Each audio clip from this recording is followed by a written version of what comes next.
दोस्तों कैसे सीयूईटी में accountancy and book keeping accountancy मतलब बही खाता और लेखांकन हिंदी में कहलाता है। इसका सब्जेक्ट कोड 301 है। और क्या कैसा सिलेबस रहेगा कक्षा 12वीं के लिए सीयूईटी एग्जाम के लिए, तो भाई हमें बिल्कुल घबराना नहीं है।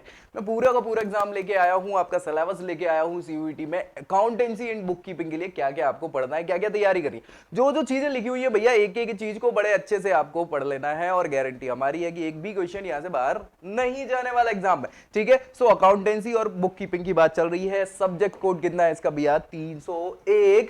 क्या है सिलेबस 12वीं कक्षा के लिए? तो सबसे पहली चीज तो हमें ये याद रखना है, बहुत इंपॉर्टेंट चीज है, भूलना बिल्कुल नहीं है, कि आपका जो क्वेश्चन पेपर होने वाला है उस क्वेश्चन पेपर में 50 क्वेश्चन रहेंगे। कितने रहेंगे? 50 क्वेश्चन रहेंगे, जिसमें से आपको अटेम्प्ट कितने करने हैं? 40 क्वेश्चन अटेम्प्ट करनी है, 10 तो पहले ही छोड़ देने है ना। तो बिल्कुल टेंशन इस चीज की तो है नहीं। अब क्या क्या पढ़ना है इसमें? सबसे पहले तो अकाउंटिंग में पढ़ना है non profit not for profit organisation और पार्टनरशिप फर्म, इनके बारे में सबसे पहले पढ़ लेना है। इसके बाद अकाउंट में यूनिट फर्स्ट जो आएगा इसके अंतर्गत accounting not for profit organisation समझना है।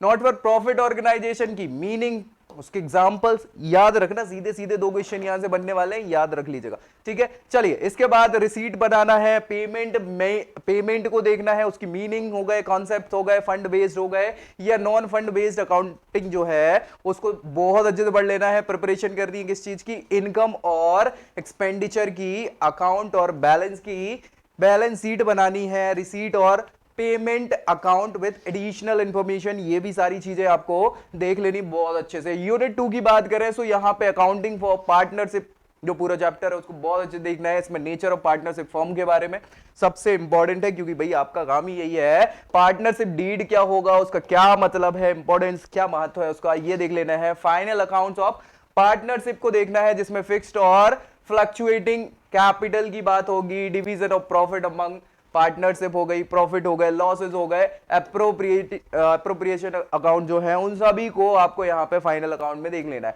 फिर यूनिट 3 जो है ये रिकॉन्स्टिट्यूशन ऑफ पार्टनरशिप की बात कर रहा है, जिसमें हमें changes in profit sharing ratio, किसमें?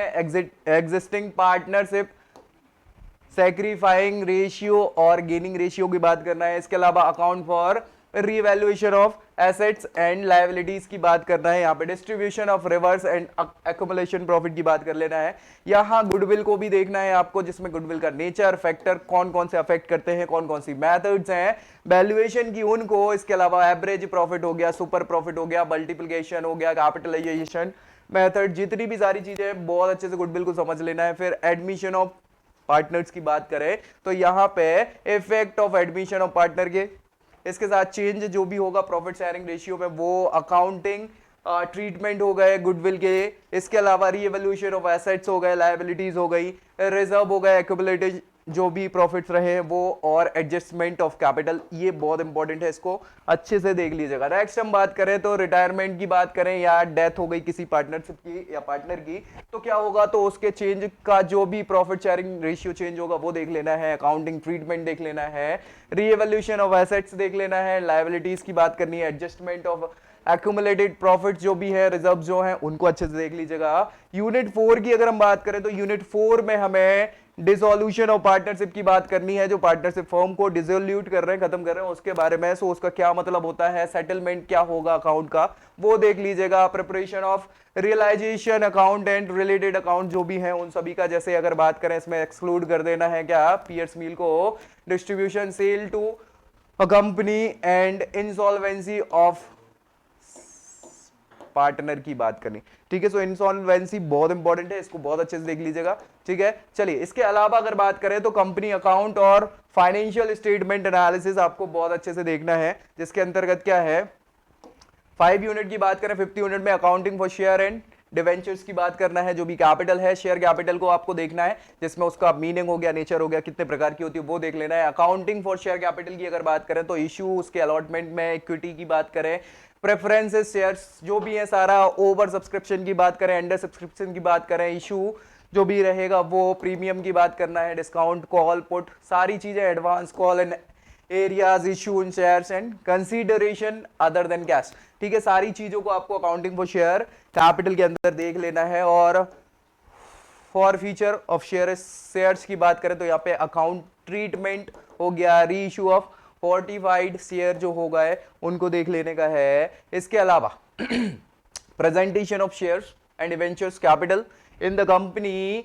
बैलेंस शीट को बहुत अच्छे से आपको मैनेज करते हुए आना चाहिए, बहुत इंपॉर्टेंट है ये। इश्यू ऑफ डिवेंचर्स की बात करना है, यहाँ पे प्रीमियम हो गया, एट पार हो गया, डिस्काउंट हो गया, issue debenture consideration of other than cash, इसको देख लीजिएगा। इसके बाद हो जाएगा रिडेम्पशन ऑफ द डिवेंचर्स को बहुत अच्छे समझना है।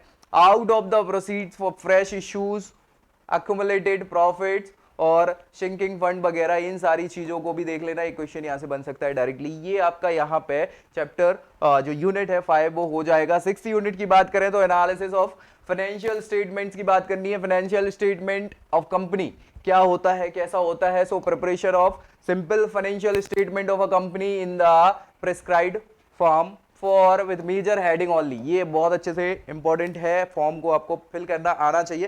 फाइनेंशियल एनालिसिस, इसकी मीनिंग क्या होती है, सिग्निफिकेंस क्या है, पर्पस क्या है, लिमिटेशंस क्या है, ये बहुत अच्छे से देख लेना है। टूल्स देखना है फाइनेंशियल एनालिसिस के, कौन कौन से होता है, कंपैरेटिव स्टेटमेंट, इसके अलावा कॉमन साइज स्टेटमेंट, ये सारी चीजें हो जाए। फिर अकाउंटिंग रेशियोज की बात करना है, जिसमें उसकी मीनिंग हो गया, ऑब्जेक्टिव हो गया, टाइप ऑफ रेशियोज है, ये सारा 6 यूनिट हो जाएगा आपका। इसके अलावा लिक्विडिटी रेशियोज बहुत इंपॉर्टेंट है, डायरेक्टली आप इसको समझ लीजिएगा। सॉल्वेंसी रेशियोज इसको देखना है, इसमें करेंसी रेशियो, लिक्विडिटी रेशियो हो जाएगा, डेट टू इक्विटी हो गया, टोटल एसेट डेट हो गए, और यहाँ प्रॉपर्टी क्या होगा, रेशियो हो जाएगा। एक्टिविटी रेशियो, एक्टिविटी रेशियो के अंदर इन्वेंट्री टर्नओवर, और जो डिवेचर आपका टर्नओवर होगा, पेएबल टर्नओवर हो गया, इसके अलावा वर्किंग कैपिटल हो गया, ये आपको बहुत अच्छे से देखना है। Turnover, fixed assets turnover, current asset turnover, ये सभी टर्नओवर के अंतर्गत आपको एक्टिविटी रेशियो में देखना है। फिर प्रॉफिटेबिलिटी रेशियो की अगर बात करें तो वहां पे ग्रॉस प्रॉफिट क्या होगा, इंपॉर्टेंट है। ऑपरेटिंग रेशियोज क्या हो सकता है, नेट प्रॉफिट रेशियो क्या होगा, रिटर्न टू इन्वेस्टमेंट होगा, अर्निंग्स पर शेयर क्या होगा, डिविडेंड पर शेयर हो गया, प्रॉफिट अर्निंग रेशियो हो गया, ये सारी चीजें इंपॉर्टेंट है जो आपको इस 6th चैप्टर के अंदर देखना है। फिर बात करें 7th यूनिट की, सो 7th यूनिट में क्या है, statement of changes in financial positions की बात करनी है, जिसमें हमें सबसे इंपॉर्टेंट है कैश फ्लो स्टेटमेंट। ठीक है भैया, ये बहुत इंपॉर्टेंट है। यहां से इसकी मीनिंग हो गई, ऑब्जेक्टिव हो गए, प्रिपरेशन एडजस्टमेंट हो गए, जो भी डेप्रिसिएशन से संबंधित है वो आप देख लीजिएगा। डिविडेंड एंड टैक्सेस की बात करनी है, सेल और purchasing of non current assets की बात कर रहे हैं, जिसमें क्या हो जाएगा, जो भी रिवाइज स्टैंडर्ड हैं ICAI के द्वारा, उनको बहुत अच्छे से समझ लेना। ये क्वेश्चन यहां से आपका बन जाएगा। ये 7th यूनिट हो जाएगा। इसके बाद आपका कंप्यूटराइज्ड अकाउंटिंग सिस्टम की बात हो जाएगी, CAS इसको बोलते हैं, CAS बनाना है ना, क्योंकि हर चीज अब कंप्यूटिंग हो गई है। सो कंप्यूटराइज्ड अकाउंटेंसी सिस्टम या अकाउंटिंग सिस्टम इसको बोल रहे हैं। इसमें फर्स्ट यूनिट जो है उसका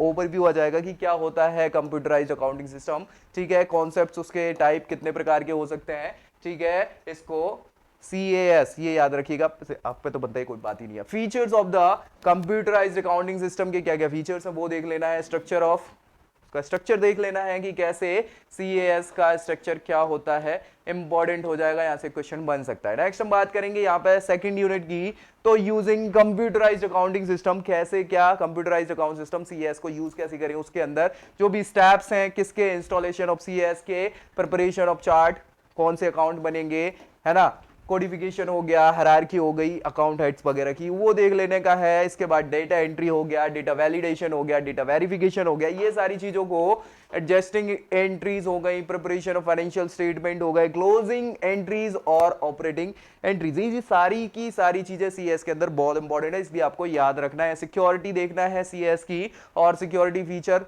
जो भी जनरली होते हैं अवेलेबल, उनको देख लेना है CAS के अंदर। इसके अलावा यहाँ पे अंडरस्टैंड और practice the entire accounting process, सारी अकाउंटिंग प्रोसेस को यहाँ पे प्रैक्टिस करने का है CAS के अंदर, और साथ ही साथ अकाउंटिंग पैकेजेस को ध्यान में रख लेना है। ये 2nd यूनिट आपका यहाँ पे हो जाएगा। 3rd यूनिट की अगर बात करें तो CAS के अंदर यहाँ पे accounting using database management system, DBMS full form, एक तो सीधा क्वेश्चन ये बन सकता है डायरेक्ट DBMS किसका फुल फॉर्म है, या क्या होता है फुल फॉर्म इसका, तो ये बन जाएगा। इसके बाद आपको कॉन्सेप्ट देखना है DBMS के, उसके ऑब्जेक्ट्स देखने हैं, टेबल्स, क्वेरीज, फॉर्म्स, रिपोर्ट्स, इन सारी चीजों को देखना है। क्रिएटिंग डेटा टेबल्स, कैसे क्या बनाएंगे अकाउंटिंग के लिए डेटा टेबल्स, वो आपको पता होना चाहिए। क्वेरीज को यूज करते हुए फॉर्म्स हो गए, रिपोर्ट्स हो गए, इनको कैसे जनरेट करते हैं अकाउंटिंग के अंदर, उसकी इंफॉर्मेशन कैसे भरेंगे। एप्लीकेशन ऑफ DBMS, कैसे अकाउंटिंग जनरेटिंग होती है यहाँ पे इंफॉर्मेशन, जैसे यहाँ पे shareholders record, sales report, customer profile, suppliers profile, payroll, employee profiles और पेटी गैस रजिस्टर्स, इन सारी चीजों को कैसे क्या हमें सीएस के अंदर या डीवीएमएस के अंदर कैसे क्या इसको रखते हैं, कैसे बनाते हैं, ये बहुत इंपॉर्टेंट है। इसके बाद हो जाएगा यूनिट 4 आपका। यूनिट 4 में आ जाएगा accounting applications of electronic spreadsheet, ES इसको कहा जाता है, याद रखिएगा, है ना, बहुत इंपॉर्टेंट। सीएस, ईएस हो गया, डीवीएमएस हो गया, ये सारे के सारे अकाउंटेंसी में आजकल यूज होने वाले बहुत इंपॉर्टेंट और नए तरीके हैं। इलेक्ट्रॉनिक स्प्रेडशीट जो है क्या है, इसका कॉन्सेप्ट, इसके क्या फीचर्स हैं, फीचर्स के अलावा क्या एप्लीकेशंस हो सकती हैं, इसके अलावा यहाँ पे हमें प्रिपेयरिंग डेप्रीशिएशन स्प्रेडशीट कैसे बन सकती है, लोन रिपेमेंट शेड्यूल कैसे बनेगा, ठीक है, पेरोल अकाउंटिंग क्या होगी, अदर सच जो भी कंपनी से रिलेटेड चीजें हैं वो ईएस के अंदर कैसे क्या आएंगी,